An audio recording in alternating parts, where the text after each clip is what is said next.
हारते हुए और लड़ते हुए आपको देखा होगा, परंतु मैं 2000 की आबादी के एक कुर्मी पटेल किसान का बेटा हूं और मेरी मां ने दूध बेचकर मुझे डॉक्टर कैंसर का सर्जन बनाया है। भारत को पता नहीं।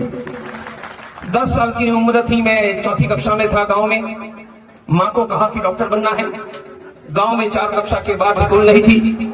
मां ने कहा कि बड़े शहर अहमदाबाद में चले जाओ, जो 250-300 किलोमीटर दूर था। और अहमदाबाद में आकर एक झोपड़पट्टी में मैंने जहां बिजली नहीं थी, पानी नहीं था, वह झोपड़पट्टी में रहकर 10 साल की उम्र में खुद खाना बनाकर उस समय की 11th SSC में मेरे 95% 95% मार्क्स आया। डॉक्टर सर्जन, कैंसर का सर्जन बन गया। और भगवान की इच्छा कोई अलग होगी तो 40 साल की उम्र में मेरी डॉक्टरी छोड़कर मेरी हॉस्पिटल गरीबों के लिए मुफ्त में देकर निकल गया। जो लिबास आप देख रहे हैं, मैं कभी पैंट शर्ट टाई पहना हुआ प्रतिदिन 6 ऑपरेशन करने वाला कैंसर सर्जन रहा हूं, इसलिए कि सबको भी पता चले कि डॉक्टर प्रवीण तोगड़िया दहाड़ कर शत्रुओं की छाती पर पांव रखकर शत्रुओं का मान मर्दन करने वाला कौन है? वह एक गांव से आने वाला एक गरीब किसान का बेटा है, जिन्होंने सबकी छाती पर पांव रखकर चुनौती देकर अपनी इच्छा के आधार पर चलाने का प्रयास किया। हम सब कुर्मी क्षत्रिय आज अलग अलग पहचान के नाम पर जाने जाते हैं। जिन्होंने पुरानी पहचान रखी वह गुर्जर है। कुर्मी, मराठा, पटेल, पाटीदार, तमिलनाडु में कुकुम्बर, झारखंड बंगाल में महतो, उड़ीसा में नायक प्रधान, वो एक ही परंपरा के लोग अलग अलग प्रदेश में बसने के बाद उनकी पहचानें बदल गई। और उत्तर में जहां रसिया है वहां अजरबैजान है, जहां से बाबर आया था। वहां से एक समय मेरे पुरखे भी निकले। वो वहां से इराक ईरान आए, इराक ईरान से गुजरात की ओर आए। और हम सब के पुरखे रसिया की बॉर्डर अजरबैजान से लेकर कजाकिस्तान, तुर्कमेनिस्तान, इराक, सीरिया मानी यूरोप की बॉर्डर पर फैले हुए साम्राज्य थे। हम सिर्फ भारत नहीं, दुनिया का राज करने वाले लोग रहे। भारत जिनको 3 महापुरुषों को याद करते हैं, उसमें एक चंद्रगुप्त मौर्य है, जिन्होंने सिकंदर सेल्यूकस निकेटर को ललकारा था। उनका साम्राज्य लगभग पौने भारत में था। दूसरा नाम सब लोगों के ध्यान में नहीं आता है, वह महाराजा मिहिर भोज व गुर्जर थे। उनका साम्राज्य उत्तर में ईरान तक था, दक्षिण में तमिलनाडु, पूर्व में आज के बंगाल तक था। यह ईस्वी सन 1वीं शताब्दी में था। तीसरा छत्रपति शिवाजी महाराज राजा नहीं बने थे, तब वही मराठाओं का शौर्य किसी की नौकरी में लगा था।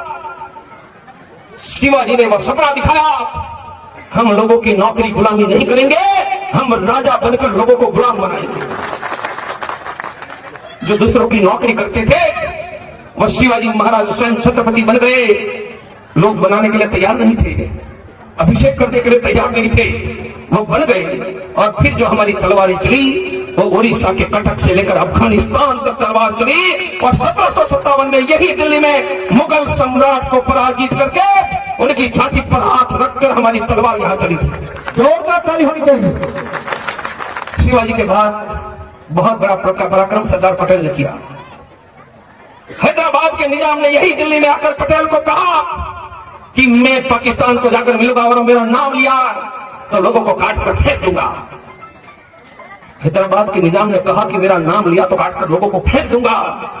यही हमारा वीर पूर्वज सरदार पटेल जब हैदराबाद के एयरपोर्ट पर उतरा, तब उनको कुर्मी सलाम बजाने के लिए हैदराबाद का निजाम कुत्ते के भांति खड़ा था। राजस्थान में एक हिंदू राजा पाकिस्तान से मिलना चाहता था। सरदार पटेल गए, उन्होंने आदेश दिया कि उसके महल में मैं प्रवेश कर रहा हूं। 10 मिनट में हस्ताक्षर करके मैं जीत कर वापस नहीं आता हूं तो मानना कि मुझे मार डाला है। उनके महल पर हमला करके जमीन दोष कर देना। मैं देश को एक करने के लिए मरने के लिए निकल रहा हूं, और यदि 10 मिनट में जिंदा नहीं वापस आया तो महल को जमीन दोष कर देना। 8वें मिनट पर सरदार पटेल वह राजा के हस्ताक्षर लेकर अखंड भारत का सपना पूरा करके निकले। जोरदार ताली होनी चाहिए। मैंने एकदम संक्षिप्त में इतिहास का ये वर्णन करके वर्तमान की ओर चला जाता हूं।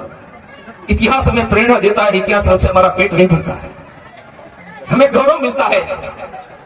भरता है हमें शिक्षा से, रोजगार से, किसानों को फसल के दाम से। मैं 1975 में 42 साल पहले कैंसर का सर्जन, 2 एकड़ जमीन का किसान का बेटा जिनकी मां ने दूध बनाकर बना दिया, क्या आज हम किसी का बेटा बेटी डॉक्टर बन सकता है? नहीं बन सकता है। हमें शिक्षा चाहिए, सस्ती शिक्षा चाहिए, क्वालिटी गुणवत्ता युक्त शिक्षा चाहिए, और शिक्षा के साथ रोजगार चाहिए। शिक्षा और रोजगार का रास्ता मेरे भाइयों राजनीति की सत्ता की गलियों से गुजरता है। मैं कहता हूं यह धरती पर भगवान के बाद कौन सा पावरफुल है, तो भगवान के बाद यह धरती पर पावरफुल गवर्नमेंट है, सरकार है। शिक्षा का भी सरकार से संबंध है, रोजगार का भी शिक्षा से संबंध है।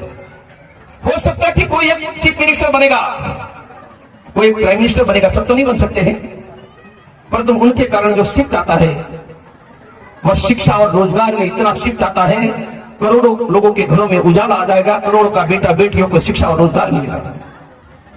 आज भी हमारे 60 करोड़ भाई गांव में रहते हैं। मेरा छोटा भाई आज भी गांव में है। मेरे घर में आज भी गाय भैंस है। मैंने खुद हल चलाया है जब ट्रैक्टर नहीं था।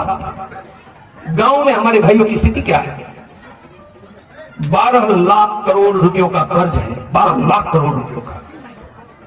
3,10,000 किसानों ने आत्महत्या अब तक कर ली है। हर वर्ष 13,000, हर महीने 1,000 किसान भारत में आत्महत्या कर रहा है। मेरे जेब में मोबाइल है, मैंने मोबाइल मेरी फैक्ट्री में बनाया, 10,000 रुपया का मोबाइल बना, पर मोबाइल बेचने की कीमत तय करने का अधिकार मेरा नहीं है। मोबाइल की कीमत आप तय करोगे तो आप मुझे 10,000 क्यों दोगे? क्योंकि तय आपको करना, आप मुझे 8,000 दोगे। मेरे भाइयों, पूरे भारत में एकमात्र, पूरी दुनिया में एकमात्र भारत का किसान है। फसल हमारी, दाम तुम्हारा, फसल हमारी, दाम तुम्हारा, नहीं चलेगा, नहीं चलेगा। मेरे वहां धान का, गेहूं का क्विंटल का 1,500 से 1,700 रुपया खर्च आ रहा है, और दे रहे हैं 1,750। दया दाम कर रहे हो क्या? 2,500 रुपया क्विंटल का धान का, गेहूं का। किसान पर कर्ज नहीं रहेगा। फसल हमारी, दाम तुम्हारा। हमें फैसला करना पड़ेगा, फसल हमारी, दाम हमारा, यही चलेगा, यही चलेगा। जमीन हमारी, दाम हमारा, यही चलेगा, यही चलेगा। यदि पैसे नहीं दोगे तो भारत में एक भी किसान की 1 इंच जमीन पर तुम्हें पांव रखने नहीं दूंगा।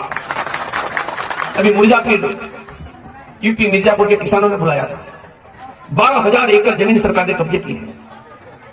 नियम के अनुसार मार्केट रेट के 4 गुने। मैं 2013 का जमीन अधिग्रहण का कानून कर रहा हूं। मार्केट रेट से 4 गुना ऊपर 10% दाम देना होता है।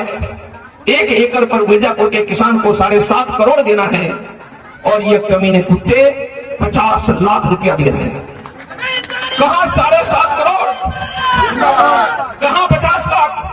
75,000 करोड़ की मिर्जापुर डिस्ट्रिक्ट के किसानों की लूट है। मैं खुद हजारों किसानों को लेकर गया, कहा कि जमीन पर पांव रखने नहीं होगा, तुम्हारी टांगे तोड़ देंगे। हम सिर्फ भाषण देने वाले नहीं हैं, हम ढाबने वाले लोग हैं।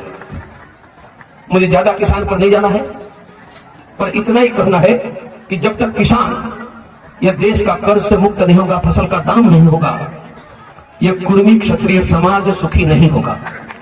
हमारा मूल गांव में है, खेतों में, जमीन में है। शहरों में आकर बसे होंगे, फिर भी शहरों में बसने वालों की संख्या कम है। और यदि फसल के दाम चाहिए, शिक्षा, रोजगार चाहिए, तो हमें भारत में राज सत्ता भी चाहिए। एक बात करके पूरा करूंगा, सत्ता भाषणों से नहीं मिलती है। मैं सबसे बढ़िया भाषण 30-40 साल से ले रहा हूं। सत्ता तो संख्या से मिलती है। तो मेरा पूछना है कि हमारे पास सत्ता प्राप्त करने की संख्या है, तो क्यों नहीं मिल रही है? आपने निर्णय नहीं किया है। निर्णय करो, हम आदेश नहीं लेंगे, हम आदेश देंगे। हम आदेश नहीं लेंगे, हम आदेश देंगे, और भारत की राज सत्ता पर हम लोकतांत्रिक पद्धति से कब्जा करेंगे। सप्तखंड धरातल का साम्राज्य भोजकर अजरबैजान से Kazakhstan, Turkmenistan, Iran, Iraq, Syria तक साम्राज्य भोगने वालों को, वंशज को तय करना होगा कि हम ही भारत में राज्य करेंगे। और यही मिहिर भोज ने, चंद्रगुप्त मौर्य ने, शिवाजी ने, सरदार पटेल ने धरती की रक्षा के लिए जान की बाजी लड़ाई है। हम भी ये देश की रक्षा करेंगे, करोड़ों लोगों का कल्याण करके ये देश में बिना शिक्षा, बिना रोजगार कोई नहीं रहेगा और कर्ज से दबा हुआ कोई किसान देश में नहीं रहता, एक भी किसानों की आत्महत्या नहीं होगी। आप निर्णय करो, भारत में ये हो जाएगा। ये निर्णय करने के लिए हमारे एमपी पटेल साहब, आप सभी निकलो। आप सबको पुनः नमस्कार करके, मेरी माता बंधुओं को प्रणाम करके मेरी वाणी को